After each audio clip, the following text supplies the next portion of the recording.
യൂറോപ്പിലെ 10 രാജ്യങ്ങൾ ഈ ഒരൊറ്റ വീഡിയോയിലൂടെ നമുക്ക് കാണാം.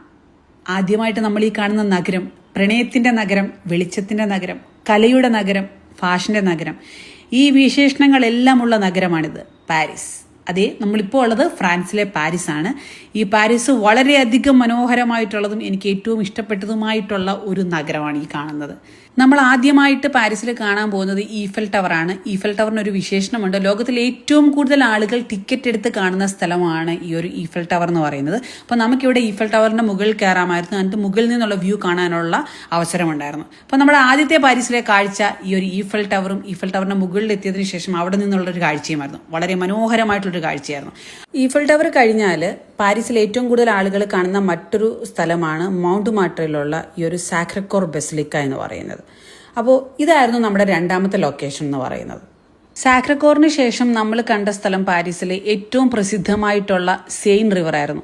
777 കിലോമീറ്റർ നീളത്തിൽ കിടക്കുന്ന ഈ സെയിൻ റിവറിലൂടെ ഒരു ബോട്ട് യാത്രയായിരുന്നു.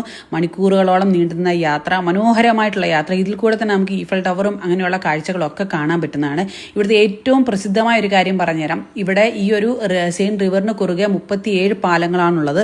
അതിൽ ഏറ്റവും പ്രസിദ്ധമായത് ഈ കാണുന്ന പോണ്ട് അലക്സാണ്ടർ III ആണ്. സെയിൻ നദിയിലൂടെയുള്ള മനോഹരമായിട്ടുള്ള യാത്രയ്ക്ക് ശേഷം നമ്മൾ പാരീസിൽ കണ്ടത് ഇന്ത്യ ഗേറ്റ് പോലെയുള്ളൊരു സ്ഥലം. പൊതുവെ ഇന്ത്യക്കാർക്ക് പോവുകയാണെങ്കിൽ ഇന്ത്യ ഗേറ്റ് പോലെ ദൂരെ നിന്ന് കാണുമ്പോൾ തോന്നും, പക്ഷേ ഇന്ത്യ ഗേറ്റ് അല്ല, ഇത് ആർക്ക് ഡി ട്രയോംഫ് ആണ്. ആർക്ക് ഡി ട്രയോംഫ് കണ്ടതിന് ശേഷം നമ്മൾ ഈ കാണുന്നത് ലോർ മ്യൂസിയമാണ്. ഇതിന്റെ പ്രത്യേകത എന്താണെന്ന് വെച്ച് കഴിഞ്ഞാൽ ലോകത്തിലെ ഏറ്റവും വലിയ മ്യൂസിയമാണിത്. കോടിക്കണക്കിന് രൂപയുടെ ചിത്രങ്ങൾ ഇതിനകത്തുണ്ട്. ഇത് മുഴുവനായിട്ട് കണ്ടു തീർക്കണം എന്നുള്ള ഒരു 1 വീക്കെങ്കിലും എടുക്കും. അപ്പം നമ്മൾ അതിനകത്ത് കയറിയില്ല, അതിന്റെ ഫ്രണ്ടിലൂടെയാണ് പോയത്. അതിനുശേഷം നമ്മൾ ഈ കാണുന്നതാണ് ഗ്ലാസ് പിരമിഡ് എന്ന് പറയുന്നത്. ഇതും പ്രശസ്തമായിട്ടുള്ള ഗ്ലാസ് പിരമിഡാണ്. ഈ ഒരു ഗ്ലാസ് പിരമിഡിന് 70 അടി ഉയരമാണുള്ളത്. 1989 ഇത് രൂപകൽപ്പന ചെയ്തത്. പാരീസിലെ നമ്മളുടെ കാഴ്ചകളൊക്കെ കണ്ടതിന് ശേഷം നമ്മൾ ഇനി പോകുന്ന യൂറോപ്പിലെ നമ്മളുടെ അടുത്ത രാജ്യം, നമ്മൾ കാണാൻ പോകുന്ന അടുത്ത രാജ്യം ബെൽജിയത്തിലേക്കാണ്. ബെൽജിയത്തിന്റെ തലസ്ഥാനമായിട്ടുള്ള ബ്രസൽസിലാണ് നമ്മൾ പോകുന്നത്. അപ്പോൾ ബ്രസൽസിൽ നമുക്കൊരു ഗൈഡ് ഉണ്ടാവും. അദ്ദേഹത്തിന്റെ പേര് ധിറിക് എന്നാണ്. അപ്പോൾ ധിറിക്കിന്റെ സഹായത്തോടു കൂടി ബ്രസൽസ് നമ്മളെ ഒന്ന് ചുറ്റിക്കാണിക്കും. ഇതാണ് നമ്മളുടെ ഗൈഡ് ധിറിക്. ധിറിക്കിന്റെ സഹായത്തോടു കൂടിയാണ് ഞങ്ങൾ ബ്രസൽസ് മുഴുവൻ കണ്ടത്. അപ്പം ഇവിടുത്തെ ഓരോ കാഴ്ചകളെ പറ്റിയിട്ടുള്ള ഡീറ്റെയിൽഡ് വീഡിയോ ഞാൻ നേരത്തെ ഇട്ടിട്ടുണ്ട്. ഇത് ഒറ്റ വീഡിയോയിൽ എല്ലാ രാജ്യങ്ങളും ഒന്ന് കാണിക്കാം എന്ന ലക്ഷ്യത്തോടെ ചെയ്യുന്നതാണ്. ഇതിൻ്റെയൊക്കെ ഡീറ്റെയിൽഡ് വീഡിയോ നേരത്തെ തന്നെ നമ്മൾ പോസ്റ്റ് ചെയ്തിട്ടുള്ളതാണ്. അങ്ങനെ ധിറിക്കിന്റെ കൂടെ ഈ ബ്രസൽസ് കണ്ടു. അതിനുശേഷം നമ്മൾ ബ്രസൽസിൽ ഇനി കാണാൻ പോകുന്നത് അറ്റോമിയമാണ്. അപ്പോൾ അത് കാണേണ്ട ഒരു കാഴ്ചയാണ്. ഇതാണ് അറ്റോമിയം. അങ്ങനെ ബെൽജിയത്തിലെ കാഴ്ചകളൊക്കെ കണ്ടതിന് ശേഷം നമ്മൾ ഇനി കാണാൻ പോകുന്ന മൂന്നാമത്തെ രാജ്യം നെതർലൻഡ്സ് ആണ്. യൂറോപ്പിലെ നെതർലൻഡ്സിലേക്കാണ് നമ്മുടെ ഈ യാത്ര. നെതർലൻഡ്സിനെ പറ്റി പറയുകയാണെങ്കിൽ ഒരുപാട് വിശേഷണങ്ങളുണ്ട്. തെരുവുപട്ടികളില്ലാത്ത ഒരേ ഒരു രാജ്യം, സ്വവർഗ വിവാഹം നിയമവിധേയമാക്കിയ ആദ്യത്തെ രാജ്യം, മതമില്ലാത്ത രാജ്യം, സമാധാനപ്രിയരുടെ രാജ്യം, കുറ്റവാളികൾ കുറവുള്ള രാജ്യം, അങ്ങനെ ഒരുപാട് വിശേഷണങ്ങളുണ്ട് ഈ രാജ്യത്തിന്. നെതർലൻഡ്സിലെ കണ്ടിരിക്കേണ്ട ഒരു കാഴ്ചയാണ് ഈ കാണുന്ന മധുരോധാം. മധുരോധാം എന്ന് പറയുന്നത് പാർക്ക് എന്ന് പറയാം. ഇതൊരു പൊതുവെ നമ്മൾ കേൾക്കുകയാണെങ്കിൽ പാർക്കാണ് മധുരോധാം എന്ന് പറയും. പക്ഷേ അല്ല, നെതർലൻഡ്സിന്റെ ഒരു മിനിയേച്ചർ വേർഷൻ എന്ന് പറയാം. ഓടുന്ന പാളങ്ങളും ഓടുന്ന ട്രെയിനും അല്ലെങ്കിൽ ഫ്ലൈറ്റും എല്ലാം അവിടെ നിർമ്മിച്ചു വെച്ചിട്ടുണ്ട്. ഇതെല്ലാം നമുക്ക് ചലിക്കുന്നത് കാണാൻ പറ്റും. ഒരു ചെറിയൊരു നഗരം അല്ലെങ്കിൽ ചെറിയൊരു രാജ്യം ഉണ്ടാക്കി വെച്ചിരിക്കുകയാണ്. ഒരു ചെറിയ വേർഷൻ നെതർലൻഡ്സിന്റെ, അത് നമുക്ക് കാണാൻ കഴിയും. അതാണ് മധുരോധാം എന്ന് പറയുന്നത്. മധുരോധാം കണ്ടതിന് ശേഷം നമ്മൾ കാണാൻ പോയത് ഈ കാണുന്ന സാൻസെ ഷാൻസ് ആയിരുന്നു. ഈ സാൻസെ ഷാൻസ് എന്ന് പറയുന്നത് നെതർലൻഡ്സിലെ 18-19 നൂറ്റാണ്ടിലെ ഗ്രാമീണ ജീവിതം കാണുക എന്നുള്ള ലക്ഷ്യത്തോടെയാണ് നമ്മൾ ഈ സാൻസെ ഷാൻസ് തിരഞ്ഞെടുത്തത്.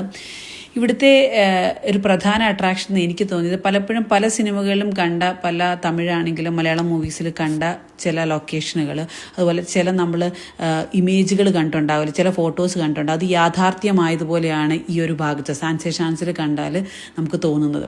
വളരെ മനോഹരമായിട്ടുള്ള ഒരുപാട് ഫിലിമിലെ സോങ്സിന്റെ സീനൊക്കെ എടുത്തിട്ടുള്ള ഈ ഒരു ഭാഗത്ത് നിന്നിട്ടാണ്. അത്രയും കണ്ണിന് കുളിർമയുള്ളൊരു സ്ഥലമാണ് സാൻസെ ഷാൻസ് എന്ന് പറയുന്നത്. സാൻസെ ഷാൻസ് കണ്ടതിന് ശേഷം നമ്മളിനി പോകുന്നത് നെതർലൻഡ്സിന്റെ ക്യാപിറ്റലായിട്ടുള്ള ആംസ്റ്റർഡാമിലേക്കാണ്. ഇവിടെ ലഹരി മരുന്നിനും മറ്റ് പലതിനും നിയമപരിരക്ഷ നൽകുന്ന സ്ഥലമാണ്. അതുപോലെ തന്നെ ചിലർ പാപങ്ങളുടെ പർദീസ എന്നും വിളിപ്പേര് നൽകുന്ന ഒരു സ്ഥലമാണ്. അപ്പോൾ ആംസ്റ്റർഡാമിലെ കനാൽ യാത്രയ്ക്കാണ് നമ്മൾ പോകുന്നത്. ഇവിടെ വരുമ്പോൾ നമുക്കൊരു കുട്ടനാടിനെ ഓർമ്മ വരും. ഇവിടെയും സമുദ്രനിരപ്പിന് താഴെയാണ് അപ്പോൾ ഈ ഒരു ഭാഗം. അപ്പം അത് കുട്ടനാടിനെ ഓർമ്മപ്പെടുന്ന രീതിയിലാണ് ഈ ഒരു ഭാഗം. കനാലുകളിലൂടെ നമുക്ക് ഒരുപാട് ദൂരം, കനാലാൽ ചുറ്റപ്പെട്ട ഒരു ഏരിയയാണ് ഇത്. ഇവിടെ കനാലുകളിലൂടെ ഒരുപാട് ദൂരം യാത്ര ചെയ്യാം. മനോഹരമായിട്ടുള്ളൊരു യാത്ര നമുക്ക് ഇവിടെ മുഴുവൻ ആംസ്റ്റർഡാം ഒന്ന് കണ്ട് നമുക്ക് വരാൻ പറ്റും. ആംസ്റ്റർഡാമിലെ കാഴ്ചകളൊക്കെ കണ്ടതിന് ശേഷം നമ്മൾ നേരെ വന്നത് ജർമ്മനിക്കാണ്. യൂറോപ്യൻ രാജ്യങ്ങളിലെ നമ്മളുടെ 4ാമത്തെ രാജ്യം. ജർമ്മനിയിൽ വരുമ്പോൾ ബാക്കിയുള്ള രാജ്യങ്ങൾ ഭയങ്കര ബ്രൈറ്റായിട്ട് ഫീൽ ചെയ്യുമെങ്കിൽ ഇവിടെ വരുമ്പോൾ ഒരു ഇരുട്ടിലേക്ക് വരുന്ന ഒരു ചെറിയൊരു ഇരുട്ട് ഫീൽ ചെയ്യും. അപ്പം നമ്മളിവിടെ ആദ്യം കണ്ടത് ഏറ്റവും പ്രശസ്തമായിട്ടുള്ള കൊളോൺ കത്തീഡ്രലാണ്. ഇത് 1247 പണി തുടങ്ങിയതാണ്. ഇന്നും ഇതിൻ്റെ പണി അവസാനിച്ചിട്ടില്ല. അപ്പോൾ ഇത് ഇവിടെ ഒരുപാട് ജനലക്ഷങ്ങൾ വന്ന് കാണുന്ന ഒരു കത്തീഡ്രലാണ്. അങ്ങനെ നമ്മൾ അവിടെ നിന്ന് ജർമ്മനിയിലെ ഗ്രാമങ്ങളിലൂടെ ഈ യാത്ര, അത് വളരെ മനോഹരമായിട്ടുള്ളൊരു യാത്രയാണ്. ആ ഗ്രാമങ്ങളിലൂടെയുള്ള യാത്രയിൽ ശരിക്കും പറഞ്ഞു കഴിഞ്ഞാൽ നമ്മൾ പല ഏഷ്യൻ രാജ്യങ്ങളും അല്ലെങ്കിൽ അറബ് രാജ്യങ്ങളും ഒക്കെ കണ്ടിട്ടുണ്ട്. അതിൽ നിന്നൊക്കെ വ്യത്യസ്തമായിട്ട് യൂറോപ്പിലൂടെ ഇങ്ങനെ യാത്ര ചെയ്യുമ്പോൾ വളരെ മനോഹാരിത ഫീൽ ചെയ്യുന്നൊരു യാത്രയായിരുന്നു ഈ ജർമ്മനിയിലെ ഗ്രാമങ്ങളിലൂടെ ഉള്ളത്. അവിടെ നമ്മൾ റൈൻ നദിയിലൂടെ ഒരു ബോട്ടിംഗ് ആയിരുന്നു. ആ റൈൻ നദിയിലൂടെ പോകുന്ന സമയത്ത് ഈ കാണുന്ന പോലെ എല്ലാ ജർമ്മനിയിലെ മുഴുവൻ കാഴ്ചകളും നമുക്ക് കാണാൻ പറ്റുമായിരുന്നു. കാരണം ആ ഒരു നദിയിലൂടെ ഉള്ള യാത്ര മാത്രം മതിയായിരുന്നു നമുക്ക് ജർമ്മനിയെ പറ്റിയിട്ട് ഇങ്ങനെ കാഴ്ചകളിലൂടെ ഭംഗി ആസ്വദിക്കാൻ വേണ്ടിയിട്ട്. അപ്പോൾ ജർമ്മനിയിലെ മനോഹരമായിട്ടൊരു ദിവസമായിരുന്നു ഈ ജർമ്മനിയിലെ ഗ്രാമങ്ങളിലൂടെയുള്ള യാത്രയും ഈ കാണുന്ന റൈൻ നദിയിലൂടെയുള്ള യാത്രയും. ജർമ്മനിയുടെ ഫോട്ടോ കാണുമ്പോൾ നമ്മൾ ആദ്യം കാണുന്നൊരു ഫോട്ടോ ചിലപ്പോൾ ഇങ്ങനത്തെ ആയിരിക്കും. കാരണം എന്താണെന്ന് വെച്ച് കഴിഞ്ഞാൽ റെഡും അല്ലെങ്കിൽ യെല്ലോയും ചേർന്ന കളറിൽ ഇല ഇങ്ങനെ പൊഴിഞ്ഞു കിടക്കുന്നതും അതുവഴി ഒരു റോഡിനകത്തോടെ ഈ പൊഴിഞ്ഞ ഇലകൾക്കിടയിലൂടെ നടക്കുന്നതൊക്കെ നമ്മൾ പല മലയാളം മൂവികളിൽ തന്നെ കണ്ടിട്ടുണ്ട്. എനിക്ക് ഓർമ്മയുണ്ട്, എൻ്റെ കുഞ്ഞുനാൾ മഴവില്ല് എന്നൊരു മൂവി കണ്ട സമയത്ത് അവിടെ ഞാൻ ആദ്യം ശ്രദ്ധിച്ചൊരു കാര്യം ഇതാണ്, ഒരിക്കലെങ്കിലും എനിക്കിവിടെ പോകണം, ഇതുപോലെ നടക്കണം എന്നൊക്കെയുള്ള ഒരു ആഗ്രഹം എനിക്ക് തോന്നിയിട്ടുണ്ട്. ആ നിമിഷം ഞാൻ ആദ്യം എൻ്റെ ഹസ്ബൻഡിനോട് ഫൈസലിക്കാനോട് പറഞ്ഞത്, ശരിക്കും പറഞ്ഞാൽ എൻ്റെ സ്വപ്നം ശരിക്കും യാഥാർത്ഥ്യമായതുപോലൊരു ഫീലാണല്ലോ എനിക്ക് ഇവിടെ വന്നപ്പോൾ എന്നുള്ളത്. ജർമ്മനിയെ പറ്റി പറയാൻ ഒരുപാട് പറയേണ്ടി വരും. അപ്പോൾ നമ്മൾ ഇനി ഇപ്പോൾ കാണാൻ പോകുന്നത് നമ്മുടെ ബെൻസ് മ്യൂസിയമാണ്. ഇത് 1000 കോടിക്ക് മുകളിൽ വില വരുന്ന കാറാണ് ഈ കിടക്കുന്നത്. ലോക പ്രശസ്തമായ ബെൻസ് മ്യൂസിയമാണിത്. ഇതിലെ ഓരോ മോഡലുകളും നമ്മളെ അത്ഭുതപ്പെടുത്തുന്നതും നമുക്ക് ശരിക്കും പറഞ്ഞാൽ കണ്ടാൽ മതി വരാത്തതുമായിട്ടുള്ള കാറുകൾ ഇവിടെ ഉണ്ട്. പലതരത്തിലുള്ള വാഹനങ്ങൾ ഇവിടെ ഉണ്ട് ബെൻസിൻ്റെ. അപ്പോൾ എന്നെ സംബന്ധിച്ച് ഞാൻ ഒരു വാഹന പ്രേമിയാണ്. അപ്പോൾ എന്നെ സംബന്ധിച്ച് ഇവിടുന്ന് പോകാൻ എനിക്ക് തിരിച്ചു പോകണമെന്ന് തോന്നിയിട്ടേ ഇല്ല. കുറേ അധികം നേരം ഓരോ വണ്ടികൾ ഇങ്ങനെ കണ്ടുകൊണ്ടിരുന്നു. അപ്പം അത്രയും മനോഹരമായിട്ടുള്ളൊരു കാഴ്ചയായിരുന്നു. അതായത് വണ്ടികളോട് ഇഷ്ടമുള്ളവർക്ക് ഒരുപാട് ഇഷ്ടപ്പെടുന്ന ഒരു കാഴ്ചയാണ്. വണ്ടികളോട് ഇഷ്ടപ്പെട്ടില്ലേ പോലും ഇവിടെ വന്നു കഴിഞ്ഞ് കഴിഞ്ഞാൽ നമ്മൾ ഇഷ്ടപ്പെട്ടു പോകും. അമ്മാതിരി മോഡലുകളാണ് ഇവിടെ ഉള്ളത്. ഇനി നമ്മൾ ജർമ്മനിയിൽ കാണാൻ പോകുന്നത് ബ്ലാക്ക് ഫോറസ്റ്റിലേക്കുള്ള യാത്രയാണ്. പക്ഷെ ആ പോകുന്ന റൂട്ടിലുള്ള ഗ്രാമഭംഗി അല്ലെങ്കിൽ ആ റോഡ് സൈഡിലുള്ള 2 സൈഡിലത്തെയും ഭംഗി എന്ന് പറയുന്നത് നമുക്ക് എത്ര കണ്ടാലും മതി വരാത്ത കാഴ്ചയാണ്. അപ്പോൾ നമ്മൾ ബ്ലാക്ക് ഫോറസ്റ്റ്, അവിടെ കുക്കു ക്ലോക്കിൻ്റെ നിർമ്മാണവും അല്ല നമുക്ക് കുക്കു ക്ലോക്ക് ഒറിജിനൽ അവിടെ നിന്ന് വാങ്ങാൻ പറ്റും. അതാണ് ബ്ലാക്ക് ഫോറസ്റ്റിലുള്ള കാഴ്ചകളെ. ഭൂമിയിലെ സ്വർഗം, ലോകത്തിലെ ഏറ്റവും മനോഹരമായ രാജ്യം, അതെ, ഈ കാണുന്നത് സ്വിറ്റ്സർലൻഡാണ്. നമ്മൾ ജർമ്മനിയിൽ നിന്ന് നേരെ വന്നത് സ്വിറ്റ്സർലൻഡിലേക്കാണ്. അപ്പോൾ നമ്മുടെ സ്വിറ്റ്സർലൻഡിനെ പറ്റി പറയുകയാണെങ്കിൽ യൂറോപ്യൻ യൂണിയനിൽ പെടുന്ന രാജ്യമല്ല സ്വിറ്റ്സർലൻഡ് എന്നുള്ളത്. അപ്പോൾ ബാക്കിയുള്ള യൂറോപ്യൻ രാജ്യങ്ങളുടെ മണി എന്ന് പറഞ്ഞ യൂറോ ആണ്. നമ്മുടെ സ്വിറ്റ്സർലൻഡിലേക്ക് എത്തുമ്പോഴേക്കും അത് ഫ്രാങ്ക് ആണ്. ഇവിടുത്തെ മണി ഫ്രാങ്ക് എന്നാണ് അറിയപ്പെടുന്നത്. സ്വിറ്റ്സർലൻഡിലെ ഗ്രാമങ്ങളിലൂടെയുള്ള യാത്രയ്ക്ക് ശേഷം നമ്മൾ പോകാൻ പോകുന്നത് മൗണ്ട് ടിറ്റ്ലിസിലേക്കാണ്. അവിടെ പോകണം എന്നുണ്ടെങ്കിൽ ആദ്യം കേബിൾ കാറിൽ കുറേ ദൂരം സഞ്ചരിക്കണം. ഒരു കേബിൾ കാറിൽ 8 പേർക്കിരിക്കും. അങ്ങനെ ഈ മനോഹരമായിട്ടുള്ള സ്ഥലത്തൂടെ ആയിരിക്കും നമ്മുടെ കേബിൾ കാർ പോവുക. നമ്മൾ പോകുന്നത് 10,000 അടി മുകളിലേക്കാണ്. ലോകത്തിലെ ആദ്യത്തെ റൊട്ടേർ കാറാണിത്. കേബിൾ കാറിൽ എത്തിയതിനു ശേഷം അവിടുന്ന് റൊട്ടേർ കാറിൽ കയറിയിട്ടാണ് ഈ 10,000 അടി മുകളിൽ എത്തുക. ദിൽവാലെ ദുൽഹനിയ ലേ ജാങ്കി, ഇങ്ങനെയുള്ള മൂവീസ് എല്ലാം ഇവിടെയാണ് ഷൂട്ട് ചെയ്തിട്ടുള്ളത്. 10,000 അടി മുകളിൽ മരച്ച് നിൽക്കുകയാണ്. ഒരുപാട് മലയാളികൾ, നമ്മുടെ ഗ്രൂപ്പ് അല്ലാതെ ഒരുപാട് മലയാളികൾ വന്നിട്ടുണ്ട്. മൗണ്ട് ടിറ്റ്ലിസിലെ മഞ്ഞിൽ മതിവരുവോളം എൻജോയ് ചെയ്തതിനു ശേഷം നമ്മൾ സ്വിറ്റ്സർലൻഡിലെ അടുത്ത കാണാൻ പോകുന്ന കാഴ്ച ലുസേണിലാണ്. ലുസേണിലെ ചാപ്പൽ ബ്രിഡ്ജ്, ലോകപ്രസിദ്ധമായ ചാപ്പൽ ബ്രിഡ്ജ്. ഇതിന്റെ പ്രസിദ്ധിക്കൊരു കാരണമാണ്, ലോകത്തിലെ ഏറ്റവും പഴക്കമേറിയ തടിപ്പാലമാണിത്. 692 വർഷം, അതായത് 1333 ഇതിന്റെ പണി പൂർത്തീകരിച്ചത്. അപ്പം ഇതിന്റെ പേര് ചാപ്പൽ ബ്രിഡ്ജാണ്.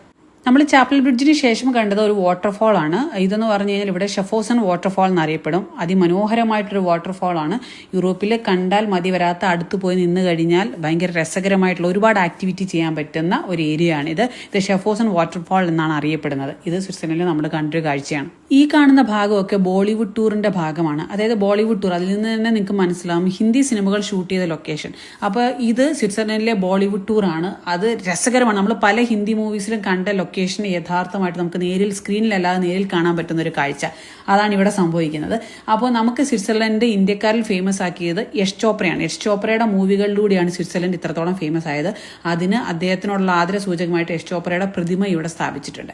സ്വിറ്റ്സർലൻഡിന്റെ കാഴ്ചകൾക്കൊക്കെ ശേഷം നമ്മൾ ഇനി പോകുന്നത് ഏറ്റവും മനോഹരമായിട്ടൊരു കൊച്ചു രാജ്യത്തേക്കാണ്, ലിക്റ്റൻസ്റ്റൈൻ. ഈ രാജ്യത്തിന് ഒരുപാട് പ്രത്യേകതകളുണ്ട്. എയർപോർട്ടില്ല, എംബസി ഇല്ല, കടലില്ല, സ്വന്തമായിട്ട് റെയിൽവേ ഇല്ല, സ്വന്തമായിട്ട് നാണയമില്ല, സ്വന്തമായിട്ട് ഭാഷയില്ല, സ്വന്തമായിട്ട് സൈന്യമില്ല. എന്നിരുന്നാൽ പോലും സമ്പത്തിന്റെ കാര്യത്തിൽ ഇവർ മുന്നിൽ നിൽക്കുന്ന രാജ്യങ്ങളിൽ ഒന്നാണ്. അപ്പോൾ ഈ കുഞ്ഞു രാജ്യത്തിലെ ക്യാപിറ്റൽ ആയിട്ടുള്ള വധൂസിലേക്കാണ് നമ്മൾ പോകുന്നത്. വധൂസ് എന്നല്ല കറക്റ്റ് പറയേണ്ടത്, ഫാഡക്സ് എന്നാണ് കേട്ടോ.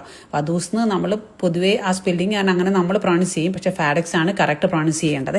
വധൂസ് അല്ലെങ്കിൽ ഫാഡക്സിൽ എത്തിയതിനു ശേഷം നമ്മൾ ട്രെയിൻ ടിക്കറ്റ് എടുത്തതിന് ശേഷം ലിക്റ്റൻസ്റ്റൈൻ എന്ന രാജ്യം മുഴുവൻ ചുറ്റിക്കണ്ടു. വളരെ മനോഹരമായിട്ടുള്ളൊരു കാഴ്ചയായിരുന്നു അത്.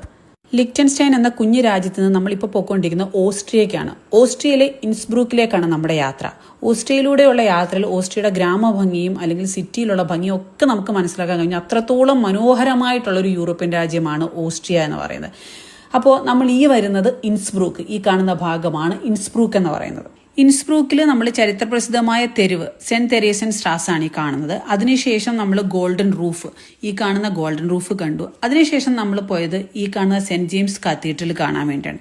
ഈ കാഴ്ചകളൊക്കെ കണ്ടതിന് ശേഷം നമ്മൾ ഈ പോകുന്നത്, ഈ പ്രകൃതി രമണീയമായ സ്ഥലത്തു കൂടി പോകുന്നത് വേറൊരു കാഴ്ച കാണാനാണ്. വജ്രത്തേക്കാൾ വില വരുന്ന ആഭരണങ്ങൾ ഗ്ലാസ് കൊണ്ട് നിർമ്മിക്കാൻ കഴിയും എന്ന് പറഞ്ഞാൽ നിങ്ങൾ വിശ്വസിക്കുക. അങ്ങനെ ഒരു സ്ഥലത്താണ് നമ്മൾ പോകുന്നത്, സരോസ്കി. സരോസ്കിയെ പറ്റി എല്ലാവർക്കും അറിയാം. സരോസ്കിയുടെ ഷോറൂം കാണാൻ വേണ്ടിയിട്ടാണ് നമ്മൾ പോകുന്നത്. അതായിരുന്നു നമ്മുടെ ഇവിടുത്തെ കാഴ്ചകളൊക്കെ. ഓസ്ട്രിയയിൽ നിന്ന് നമ്മൾ നേരെ വന്നത് ഇറ്റലിക്കാണ്. ഇറ്റലിയിലെ മനോഹരമായിട്ടുള്ള ഗ്രാമങ്ങളിലൂടെയും സിറ്റികളിലൂടെയും ഒക്കെ ഒരു യാത്ര നടത്തി. അതൊരു മനോഹരമായിട്ടുള്ള കാഴ്ചയായിരുന്നു. അതിനുശേഷം നമ്മൾ വന്നത് നമ്മുടെ വെനീസിലേക്കാണ്. വെനീസ് കണ്ടാൽ നമ്മുടെ കുട്ടനാടിനെ ഓർമ്മപ്പെടുത്തും. കിഴക്കിൻ്റെ വെനീസ് എന്ന പേര് വന്നത് എന്തുകൊണ്ടാണെന്നുള്ളത് ഈ വെനീസിൽ വന്നപ്പോഴാണ് മനസ്സിലായത്. അതിനുശേഷം നമ്മൾ വന്നത് സെന്റ് മാർക്ക് സ്ക്വയർ, ഈ കാണുന്നതാണ് സെന്റ് മാർക്ക് സ്ക്വയർ. ആ ഒരു കാഴ്ചകളൊക്കെ കണ്ടതിന് ശേഷം നമ്മൾ നേരെ സ്ലൊവേനിയയ്ക്കാണ് വന്നത്. സ്ലൊവേനിയയിൽ വരാനുള്ള പ്രധാന കാരണം ദാണ്ട് ഈ കാണുന്ന പോസ്റ്റജന കേവാണ്.